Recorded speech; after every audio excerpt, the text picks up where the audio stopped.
This month's podcasts are sponsored by Aubergine Legal.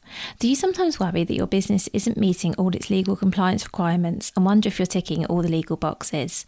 Are you losing sleep worrying about a piece of legislation that you may or may not be complying with?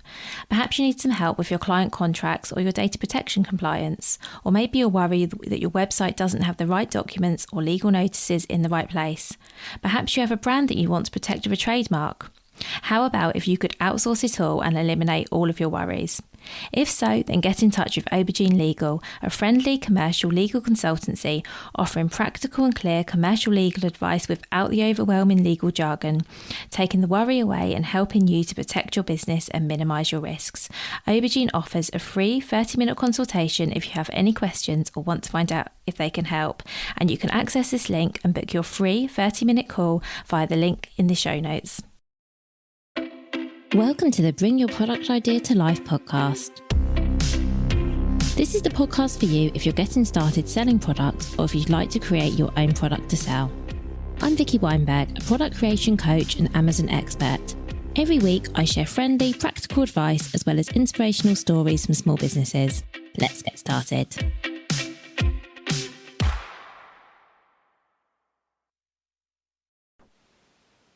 Hello, I hope that whenever you're listening to this, you're having a wonderful week. I'm recording this midweek. It's almost the end of March. It is still really cold and grey and raining outside, and I can't wait for spring to arrive.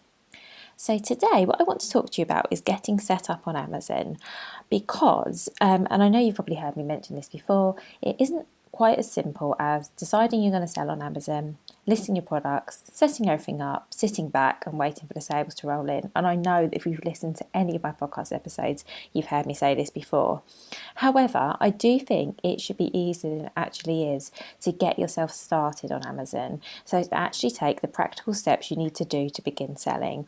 So today I've decided to take you through everything you need to know, everything you need to do, everything you need to decide to make it as simple and transparent for you as I can. Because I know that selling on Amazon might be something that you've been considering, because it is a great opportunity for some businesses, not everyone. You can sell all over the world. You can reach customers that you might not otherwise have, heard of you. It's easier to get people to your website. There are so many advantages, but I don't think you should believe all you hear or necessarily listen to all the hype, because it's not necessarily right for everyone. And I always want to start and say that. Because before you start setting up an Amazon seller account, and which we are going to talk in this episode in more detail about how to actually do that, I want to say, you've heard me say before, I don't want you to spend loads and loads of time doing that if it is not going to be the right marketplace for you, and if it's just going to be you spending your time, perhaps some money if you work with someone to make it happen, then to find out that actually you'd be better selling your product somewhere else. So first thing I want you to do before you go, yes, I want to sell on Amazon, I'm going to follow all of these steps, is spend some time looking into whether Amazon is the right marketplace for your product. So it is really great for some products, some businesses. You might know other businesses, maybe other businesses in your area or in the same category as you that are doing really well, but that doesn't necessarily mean that it's right for you. You can listen to some previous episodes I've done on how to research whether Amazon's right for you, and I'll link to all of these in the show notes. Because as you're going to hear, there's a lot of work to be done and it's going to take some time. So I think it's well worth spending a little bit more time figuring out if Amazon is the right marketplace for you, even if it means stopping this podcast episode here, coming back to a previous one and having a listen. Remember, I also offer a service where I can help you work out if Amazon is the right place for you. You can also access that via my website, vickyweinberg.com, or via the show notes. But let's say you're with me so far, you know Amazon is somewhere you want to sell, you decide it's right for you, you're going ahead. Let's now talk about the practical steps you'll need to take. So the first thing you need to do is to apply to become an Amazon seller. And I will say now, because I have this conversation at least once a week, this is something that I won't do for you and I can't do for you. I mean, I could do it for you, but I won't. Even if you booked my Amazon launch package, which is where I help people do all of the things I'm going to talk you through to get set up on Amazon, the one thing I won't do is set up your account. Because as you'll see when we go through this episode, you need to submit a lot of personal information, business information, financial information that I just don't want you to share with me. I do not need to be privy to all of that. For your own privacy, I say do this bit yourself. Saying that, I mean, if you were to book a launch package with me and you wanted help here, we could absolutely get on Zoom and we could talk through this whole process together, the process of actually applying for your Seller Central account. That's the only bit I won't do. But we can do it together on Zoom, and you can just turn the screen off when you're putting in your personal information. That's absolutely fine. But what I will never do for anyone is, ask for all this personal information to go and set your account up, because you don't need to. This is something you can do. What I can do, however, once your account is set up, is help you with all the decision making, give you advice on what I suggest, write and set up fantastic product listings, everything else I can and will do. So, the first decision you need to make before you go ahead and set up your Seller Central account is what kind of account do you need. So you can get a professional selling account, which is £25 plus VAT a month, so that's £30, you don't need to work that out. And it is well worth it if you are able to have this sort of account, because you can run ads to your listing and you can sell high volumes. If you don't want to spend the £30 a month initially, there's also a free individual selling plan, but that's capped at 35 sales per month. So basically, if you sell 35 items in a month, your listings then becoming inactive, or you have to upgrade to the paid plan. If you want to, you can start with that and then you can upgrade at a later date. Absolutely no reason you can't. You can also start with a professional account, so that's the paid plan, and then downgrade. So you do have the option there, and if you decide to upgrade or downgrade, that happens immediately. Even if you're selling maybe as a hobby or something you're doing on the side, I do usually suggest getting a professional account, as without it you won't have the buy box. So what the buy box is, easiest way to explain, is when you go onto any listing on Amazon to buy it, and then there's that big orange box that says buy now. It either says buy now or add to cart. I forget which it says. And basically, depending on what you're buying, so in your case, this probably won't be applicable because you will probably be the only person selling your products. But let's say a popular product, maybe a Lego item, lots of people might be selling it. Only one person, when you click add to cart, only one person gets that sale, and that's a seller who has what's called the buy box. To see all the other people that are selling that product, and perhaps you want to check out their prices and their reviews and things like that, you would have to click other sellers for this item, which is like a drop down below the buy box. If you have a free Amazon account, you will never get the buy box. So if you're in a position where you are one of lots of sellers selling a product, that's a bit of a problem, because you're never going to get that box. Also, even if you're the only seller of a product, because you're selling your own products, someone will still have to click on the offers for that product to be able to add your item to their cart. So basically what I'm trying to say is, in a very long way, if you don't have the buy box, and even if you're the only seller of that listing, you're not going to have the buy now button. There's an additional step someone has to go through to buy. And as we all know, the more things you ask people to do, the higher the chance of them dropping off. So if you can afford it, I would say get the professional selling account. Also, you can't do any Amazon advertising without it, and that might not be something you want to do, might not be something you've even considered, but as we'll talk about later, you are going to have to do something to get initial traffic to your listing, and advertising is a good place as any if you can afford to. And also, finally, I should say that if you want to sell in the handmade category, you need an Amazon professional selling account. You can't sell in handmade with the free account, so that's worth you knowing. So in terms of how to sign up to Amazon Seller Central, and remember this is the only bit that I don't do for people. So you'd go to the Amazon Seller Central site, this will be linked in the show notes to this episode, and you click on the orange sign up button, and this will take you to registration page. What you need to do here is enter your email address and create a new seller account. One thing that's worth knowing is that if you have a personal Amazon account, so maybe the one you use for shopping, you can use that email address.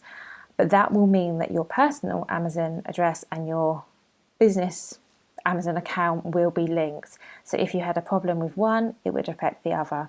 I suggest using your business email address for your Amazon selling account, or if maybe you don't have a business email address, just use a different one, just to keep the two separate.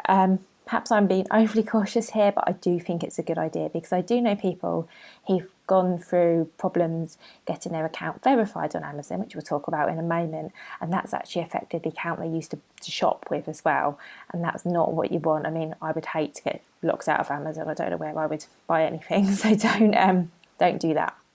So what you need to set up your Amazon selling account, because I think it's good to have all this to hand when you go in to do it, is a chargeable credit card. So that's so they can bill you for any advertising, for your account fees if you're getting a professional account. You will need a passport or some sort of national ID so they can verify you are who you say you are. If you are a company, you will need your company registration details. You also need your VAT details if that's applicable for you. It's perfectly okay to be a sole trader, by the way, so don't worry if you're not a company, but if you are a company, you'll need those details handy. You will need a phone number Amazon can contact you on. You'll also need to provide your name and your address and those kind of details. And you have to provide your bank account details so you can get paid when you start making sales.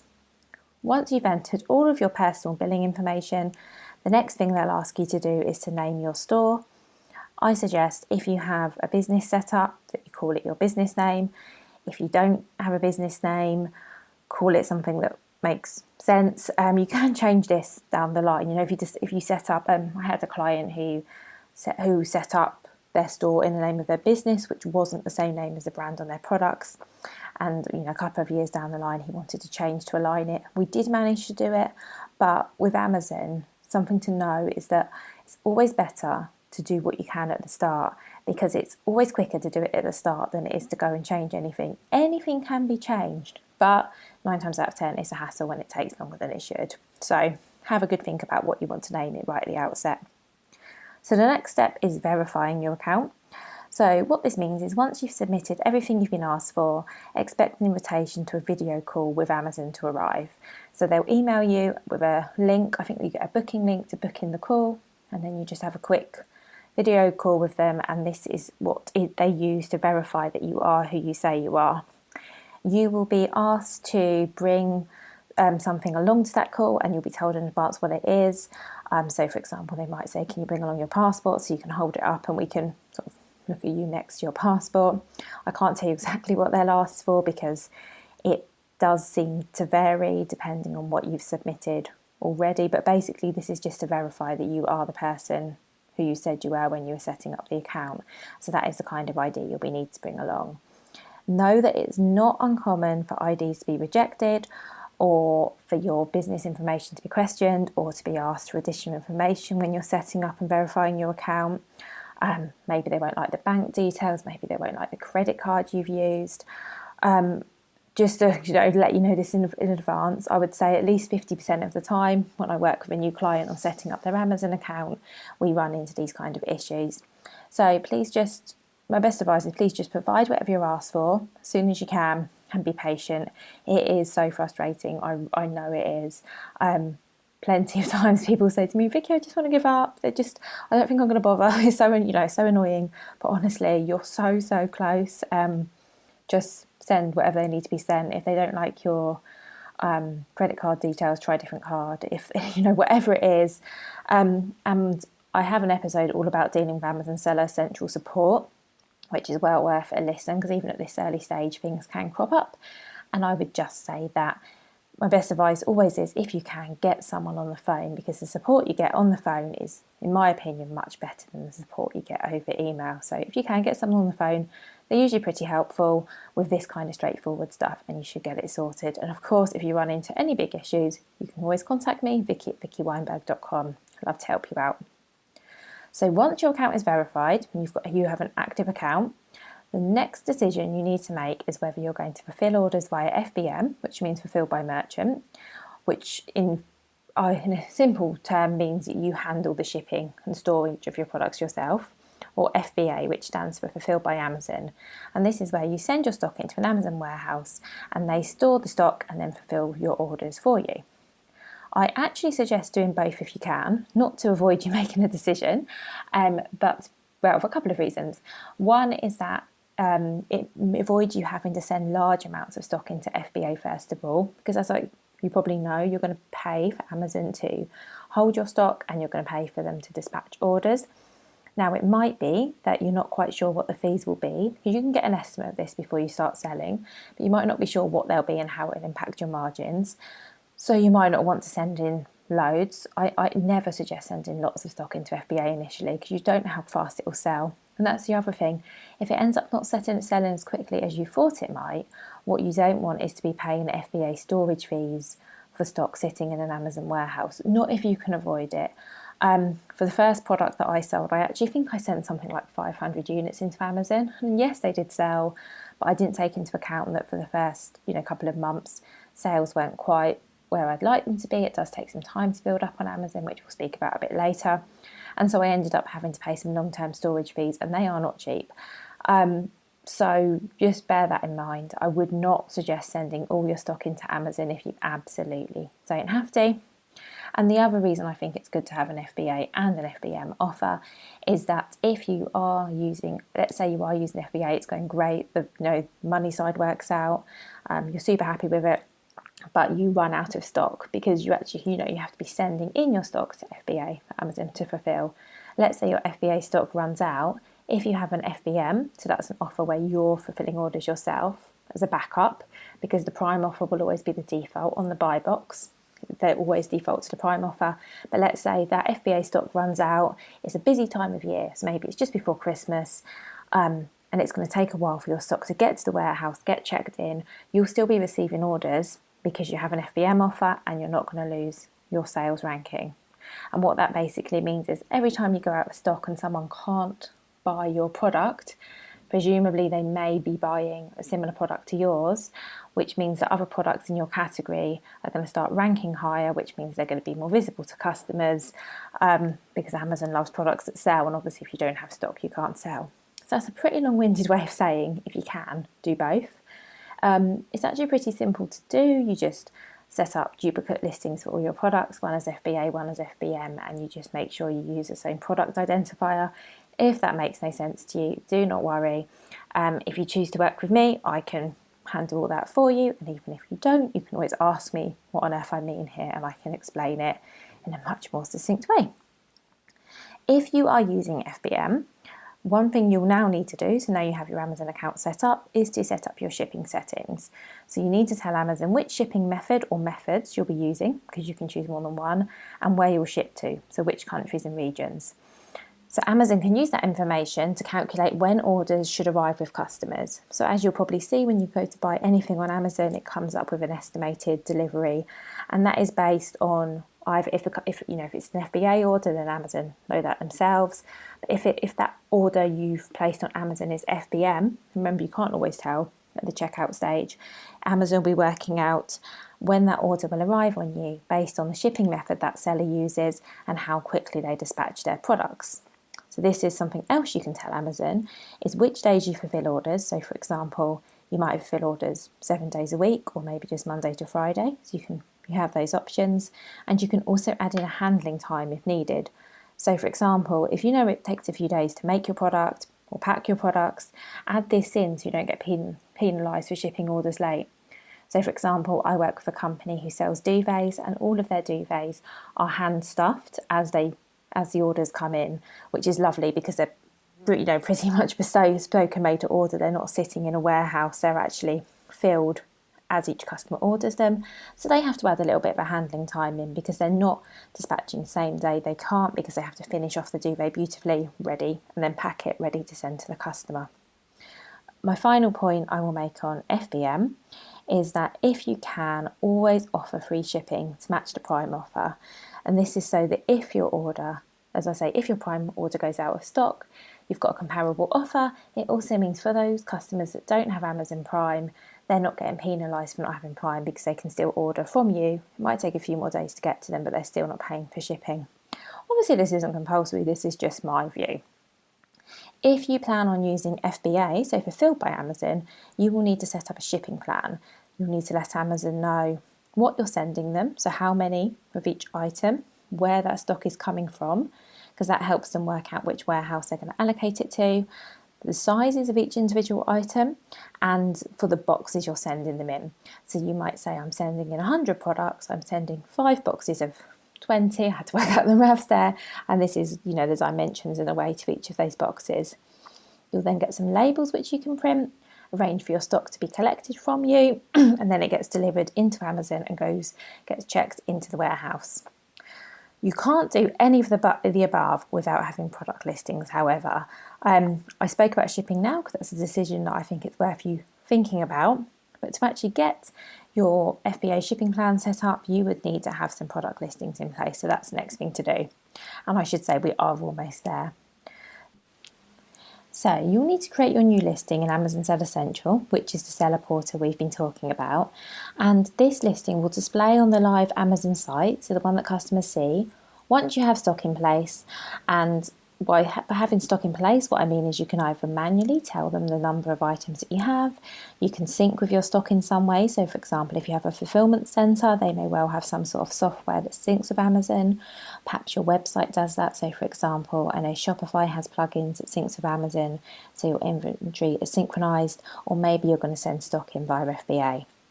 I've spoken a lot on previous episodes about researching and writing product listings, so I'm not going to go into it in great detail here. You can find blog posts and podcast episodes on this subject, and I'll link to all of those in the show notes for you. So what you'll need to list your products, let's talk about that. So the first thing obviously is a complete, well-optimized product description text. So the format for Amazon is a product title, 5 bullet points, and some descriptive text as a minimum. If you decide to apply for Amazon Brand Registry, you have a few more options, and we're going to talk about that in a few minutes. You also need a string, well, you don't need, but I suggest you have a string of Amazon-specific search terms or keywords which are used in the back of your listing to help with SEO. And as I say, I think it's well worth listening to an episode on writing product descriptions for Amazon, because that will explain all of that in a lot more detail. You will also need some great photos. So the one image you definitely need for selling on Amazon is the main image, which has to be the product alone, so not showing anything at all that isn't sold with it, even if it's your hand sort of holding the product or anything like that. That isn't allowed, on a plain white background with no text and no logos. This is the one image you absolutely have to have. I also suggest a variety of other shots, so lifestyle shots, maybe infographics, depending on your product. The other thing you will need is the brand name for your product. This might be the name you set your account up with, but it doesn't need to be. Do know here that you might need to apply for approval to sell under your brand name. This might sound daft because, this is your brand. You're probably the only person using that brand name on Amazon. By the way, that is something worth checking before you get started. This is a really straightforward process and generally involves providing your website, if you have one, so a link to your website, and photos of your product showing the brand name. If you don't have this, don't panic. You can get in touch with me. I'll do my best to help you. You can also ask Amazon what else you can provide just to verify that is your brand name. But generally, providing that you're not trying to sell under, Lego, like as I said earlier, or somebody else's brand name, you should have no problem assuming this is your product and your brand. I can't see you're going to have any issues selling under that brand name. But just know it might take a day or two for you to get approval, so do build in a little bit of time. The next thing you need to sell on Amazon is a barcode. So you will need one barcode per SKU listed. So what I mean by this is, let's say you sell one product in 5 colours, you will need 5 separate barcodes. The only place you can buy barcodes from to use on Amazon is gs1.org.uk. So GS1 is the only place that you can buy barcodes that Amazon will accept. You used to be able to get them on, I think you could probably you best buy them on Amazon, but you could buy them on eBay, you could buy them all over the internet. But any barcodes that are not bought from GS1 will not be accepted. So please do not try and save money to buy them anywhere else. Know that if you're selling a book, you'll need an ISBN rather than a barcode. And if you're selling handmade products, you can apply for a barcode exemption. It's actually called a GTIN exemption, where you just say to Amazon, look, these are handmade products, they're not going to have a barcode on them. And 9 times out of 10, if you apply for that, it will be approved. So don't panic as well if you're selling handmade products and you think, I don't need barcodes, I don't have barcodes. You don't always need them. And then the final thing you may need, and you might not, but you may, is a safety data sheet. I'm only mentioning it here just so you don't get scared if you are asked for one and you think, oh, Vicky didn't mention that. So what this is that there are certain products, so toiletries, cleaning products, perfumes, beauty products, for example, that's not a definitive list, require a safety data sheet submitting before you can. Sometimes before you list the product, but usually it's before you send them in for FBA. And what a safety data sheet is just something that explains exactly what is within that product, so Amazon can assess whether that's a product for them that's safe for them to have in their warehouses. You can do a bit of research before you set your product up to help you understand whether this is required or not. I would guess that if you're selling a product that requires a safety data sheet, you probably already have a safety data sheet. If you don't know what a safety data sheet is, it's probably, I hope, because you don't need one. But again, if you're not sure, this is something you can always go back to your manufacturer on. Also note while we're talking about this that some products and categories also require approval to list. You can check this out before you start because that might be an additional step. Usually if you apply to sell a product under a certain category, you will get approved. It's quite rare that you don't. But I mention it because I just want to make sure that you're building in time to do all of this and know that sometimes things can crop up that you just don't see coming. It always really worries me when someone comes and says, I want my products on Amazon and I need it done within a week, because I have to tell people I can do my best to make that happen. In fact, getting your product set up on Amazon, even if it's researching, writing the product listing, in theory, let's assume that I'm doing it for you, assuming I'm not super busy with other work, yeah, I can do it within that time. But things can come up on Amazon.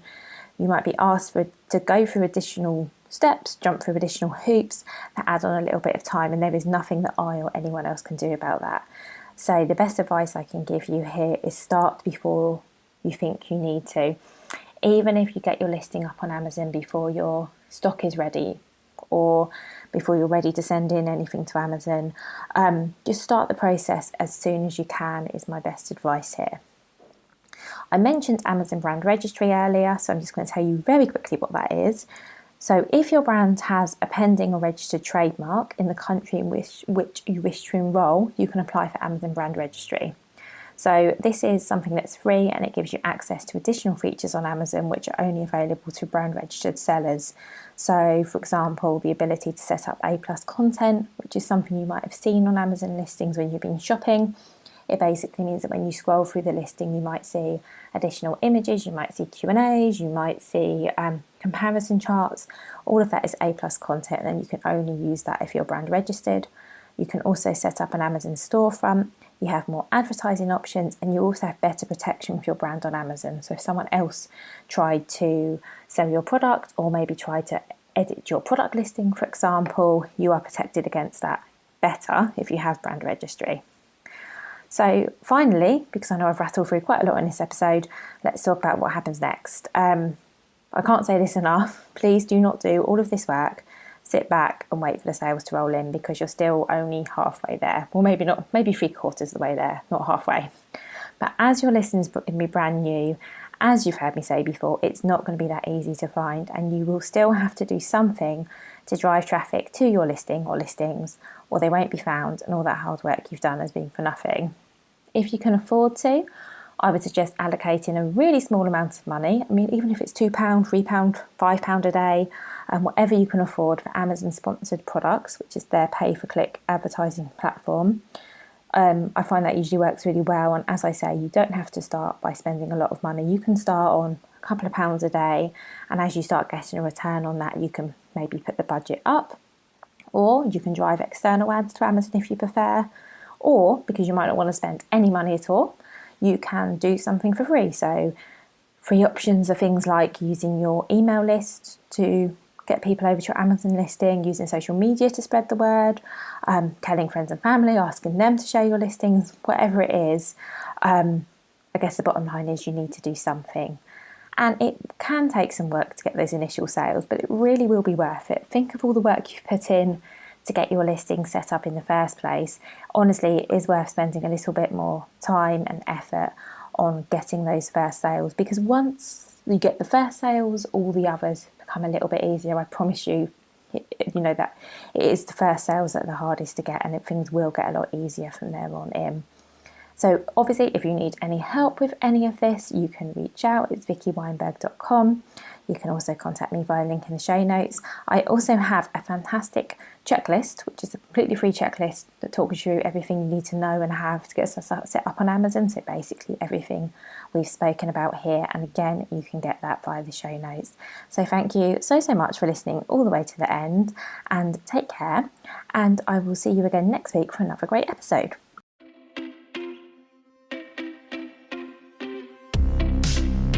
Thank Thank you so much for listening right to the end of this episode. Do remember that you can get the full back catalogue and lots of free resources on my website, vickyweinberg.com. Please do remember to rate and review this episode if you've enjoyed it, and also share it with a friend who you think might find it useful. Thank you again, and see you next week.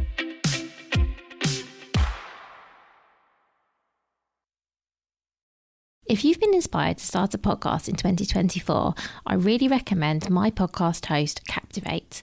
Captivate were my top pick when I started podcasting 4 years ago because of how easy it was for a complete novice like me to get started.